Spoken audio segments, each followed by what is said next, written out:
നമസ്കാരം, എൻ്റെ പുതിയ വീഡിയോയിലേക്ക് എല്ലാവർക്കും സ്വാഗതം. നിങ്ങൾ ആദ്യമായിട്ടാണ് എൻ്റെ വീഡിയോ കാണുന്നതെങ്കിൽ എൻ്റെ ചാനൽ സബ്സ്ക്രൈബ് ചെയ്യുക. അതുപോലെ തന്നെ തൊട്ടടുത്ത് കാണുന്ന ബെല്ലൈക്കൺ കൂടി ഒന്ന് ക്ലിക്ക് ചെയ്യുക. അപ്പോൾ ഞാനിടുന്ന പുതിയ വീഡിയോകൾ നിങ്ങൾക്ക് നോട്ടിഫിക്കേഷനായിട്ട് ലഭിക്കുന്നതായിരിക്കും. നമ്മളിന്നിവിടെ ഉണ്ടാക്കാൻ പോകുന്നത് നല്ലൊരു അടിപൊളി കുറുക്ക് കാളനാണ്. അപ്പോൾ അതെങ്ങനെയാണ് ഉണ്ടാക്കുന്നതെന്ന് നമുക്ക് നോക്കാം. ഞാനിപ്പോൾ അതിന് വേണ്ടിയിട്ട് ഒരു ചെറിയ കഷ്ണം ചേന എടുത്തിട്ടുണ്ട്. ഈ രീതിയിൽ ഒരു സ്ക്വയർ ടൈപ്പിലൊന്ന് അരിഞ്ഞു വെക്കുക. ഇങ്ങനെ ഈ ഒരു രീതിയിൽ മതി. അപ്പോൾ കൈ ചൊറിയുന്നവരാണെങ്കിൽ ജസ്റ്റ് ഒരു എണ്ണ ഇച്ചിരി തടവിയിട്ടൊന്ന് ചേന ക്ലീൻ ആക്കുക, എന്നിട്ട് അരിയുക, അല്ലെങ്കിൽ കൈ ചൊറിയും.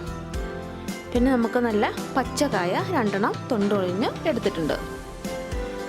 അപ്പം അതും നടുവേ കീറിയതിന് ശേഷം ഈ രീതിയിൽ അരിഞ്ഞു വെച്ചിട്ടുണ്ട്. അപ്പോൾ നമുക്ക് വേണ്ടുന്നത് നല്ല പുളിയുള്ള കട്ട തൈരാണ്. അപ്പോൾ ഞാൻ നല്ല പുളിയുള്ള തൈര് എടുത്തിട്ടുണ്ട്. അപ്പോൾ നമുക്കതൊന്ന് ജസ്റ്റ് ഒന്ന് ഉടച്ചു കൊടുക്കാം. മിക്സിയിലിട്ട് അടിക്കേണ്ട ആവശ്യമില്ല. മിക്സിയിലിട്ട് അടിച്ചാൽ ഒരുപാട് വെള്ളമായി പോകും. അപ്പോൾ നമുക്ക് ഈ ഒരു രീതിയിൽ മതിയാവും. അപ്പോൾ ഇങ്ങനെ ഒന്ന് ഉടച്ചെടുത്താൽ മതി. പിന്നെ നമ്മൾ റെഡിയാക്കി വെച്ചിരിക്കുന്ന കഷ്ണങ്ങൾ ഇട്ട് കൊടുക്കാം. അപ്പോൾ ഞാൻ ചേന ഇട്ട് കൊടുത്തിട്ടുണ്ട്. പിന്നെ അതുപോലെ തന്നെ വാഴയ്ക്കയും, രണ്ടും ചേനയും വാഴയ്ക്കയും ഇട്ട് കൊടുത്തു.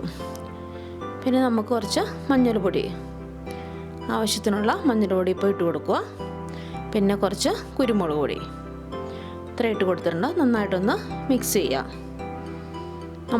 ഉപ്പ് ഇപ്പോൾ ഇടുന്നില്ല, നമ്മളുപ്പ് പിന്നീടാണ് ഇടുന്നത്. ഇത് വേവാൻ ആവശ്യത്തിനുള്ള വെള്ളം ഞാനിപ്പോൾ ഒരു 1.5 ഗ്ലാസ് വെള്ളം ഒഴിച്ച് കൊടുത്തിട്ടുണ്ട്. അപ്പം നമുക്ക് ചേനയും വാഴയ്ക്കയും വെന്ത് കിട്ടണം. ഒരുപാടങ്ങ് വെന്ത് നമ്മൾ ഉടയ്ക്കാറില്ല. അപ്പോൾ ഇപ്പോൾ ജസ്റ്റ് ഒന്ന് തിളച്ച് വന്നു. നമുക്ക് കുറച്ച് കറിവേപ്പിലയും കൂടെ ഇട്ട് കൊടുക്കാം. അപ്പോൾ അതവിടെ ഇരുന്ന് വേവട്ടെ. ഇടയ്ക്ക് ഇളക്കി കൊടുക്കാം. ഇളക്കിയില്ലെങ്കിലും കുഴപ്പമൊന്നുമില്ല, അടിയിൽ പിടിക്കില്ല. ആവശ്യത്തിന് നമ്മൾ വെള്ളം ഒഴിച്ചിട്ടുണ്ട്. അപ്പോൾ ഇത് അവിടെ ഇരുന്ന് വേകട്ടെ. ആ സമയത്ത് നമുക്ക് ഇതിനകത്തേക്കുള്ള അരപ്പ് റെഡിയാക്കി എടുക്കാം. ഇപ്പോൾ ഞാനൊരു 1.5 കപ്പ് തേങ്ങ എടുത്തിട്ടുണ്ട്. പിന്നെ അതുപോലെ തന്നെ ഒരു 6 പച്ചമുളക്, പിന്നെ കുറച്ച് ജീരകം. അപ്പോൾ ജീരകവും പച്ചമുളകുമാണ് നമ്മൾ അരയ്ക്കേണ്ടത്. നമ്മൾ നന്നായിട്ട് പേസ്റ്റ് പോലെ അരച്ച് റെഡിയാക്കി വെച്ചിട്ടുണ്ട്. നന്നായിട്ട് പേസ്റ്റ് പോലെ അരയ്ക്കണം. അപ്പോൾ നമ്മുടെ കഷ്ണങ്ങൾ വെന്തിട്ടുണ്ടോ എന്ന് നോക്കാം. അപ്പോൾ വെന്തിട്ടുണ്ട്. അധികം അങ്ങോട്ട് ഉടയാൻ പാടില്ല. നമുക്കിങ്ങനെ കഷ്ണമായിട്ട് തന്നെ കിടക്കണം. അപ്പോൾ നമുക്ക് ഇതിനകത്തേക്ക് റെഡി ചെയ്ത് വെച്ചിരിക്കുന്ന നല്ല പുളിയുള്ള തൈര് ഒഴിച്ച് കൊടുക്കാം. എന്നിട്ട് നന്നായിട്ടൊന്ന് മിക്സ് ചെയ്ത് കൊടുക്കണം. ഈ സമയത്ത് തീ ലോ ഫ്ലെയിമിൽ വെക്കാൻ ശ്രമിക്കുക. അപ്പോൾ നന്നായിട്ട് ഇളക്കുക. പെട്ടെന്ന് അങ്ങോട്ട് തിളയ്ക്കാൻ പാടില്ല. അപ്പോൾ നമ്മുടെ ഇത് പിരിഞ്ഞു പോകും. അപ്പോൾ നമുക്ക് ഇളക്കിക്കൊണ്ടേ ഇരിക്കുക. അപ്പോൾ പയ്യെ തിളച്ച് വരണം. തിള വന്നതിന് ശേഷം നമുക്ക് തവി മാറ്റാം. അപ്പോൾ കുഴപ്പമുണ്ടാവില്ല. അപ്പോൾ നന്നായിട്ട് ഇപ്പോൾ ഇത് തിളച്ച് വന്നിട്ടുണ്ട്. നമ്മുടെ ഇതിൻ്റെ മോരിൻ്റെ വെള്ളമെല്ലാം നന്നായിട്ട് പറ്റണം. ഈ സമയത്ത് നമുക്ക് ആവശ്യത്തിനുള്ള ഉപ്പ് ഇട്ട് കൊടുക്കാം. ഇനിയിപ്പോൾ കുഴപ്പമില്ല. ഇനിയിപ്പോൾ നമ്മൾ ഇളക്കി കൊടുത്തില്ലെങ്കിലും കുഴപ്പമൊന്നുമില്ല. ഉപ്പ് ഇട്ടതിന് ശേഷം നമുക്ക് നന്നായിട്ടൊന്ന് ഇളക്കി കൊടുക്കാം. ഈ സമയത്ത് നമുക്ക് ഉപ്പൊക്കെ നോക്കാം. പിന്നെ നമ്മുടെ ഇത് വെള്ളമൊക്കെ പറ്റിയിട്ടുണ്ട്. ഇനി നമുക്ക് അരച്ച് വെച്ചേക്കുന്ന തേങ്ങയുടെ അരപ്പും കൂടെ ഇട്ട് കൊടുക്കാം. എന്നിട്ട് നന്നായിട്ടൊന്ന് മിക്സ് ചെയ്ത് കൊടുക്കാം. അപ്പോൾ നമ്മൾ തേങ്ങയും കൂടെ ഇട്ട് കഴിയുമ്പോൾ അപ്പോൾ നമ്മുടെ കളറൊക്കെ കറക്റ്റായിട്ടുണ്ട്.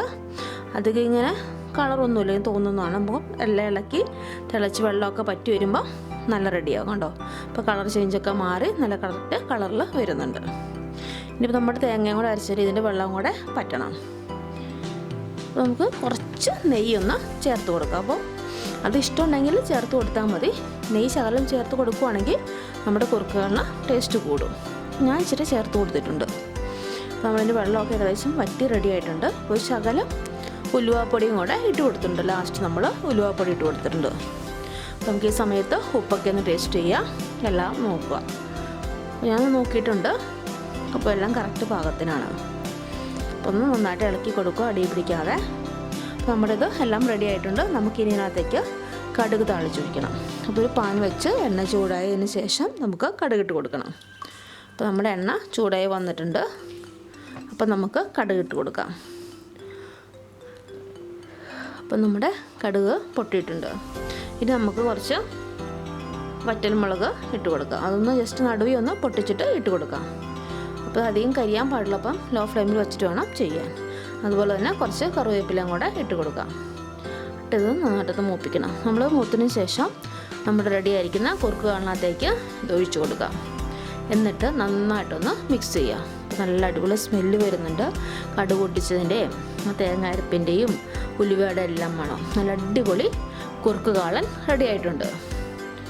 ഉണ്ടോ, നമ്മുടെ കുറുക്ക് കാളൻ റെഡി ആയിട്ടുണ്ട്. ഇനി ഇത് കുറച്ചും കൂടെ ഇരുന്ന് ഇതിൻ്റെ വെള്ളം വറ്റി നന്നായിട്ട് കുറുക്കും. അപ്പോൾ ഇരിക്കുന്തോറും ടേസ്റ്റ് കൂടും. എല്ലാവർക്കും ഇഷ്ടപ്പെട്ടു എന്ന് വിചാരിക്കുന്നു. ഇഷ്ടപ്പെട്ടാൽ സബ്സ്ക്രൈബ് ചെയ്യുക, ലൈക്ക് ചെയ്യുക, കമൻറ്റ് ഇടുക. അതുപോലെ തന്നെ കൂട്ടുകാർക്കൊക്കെ ഒന്ന് ഷെയർ ചെയ്ത് കൊടുക്കുക. വീണ്ടും നമുക്ക് പുതിയൊരു വീഡിയോയുമായിട്ട് കാണാം. Thank you.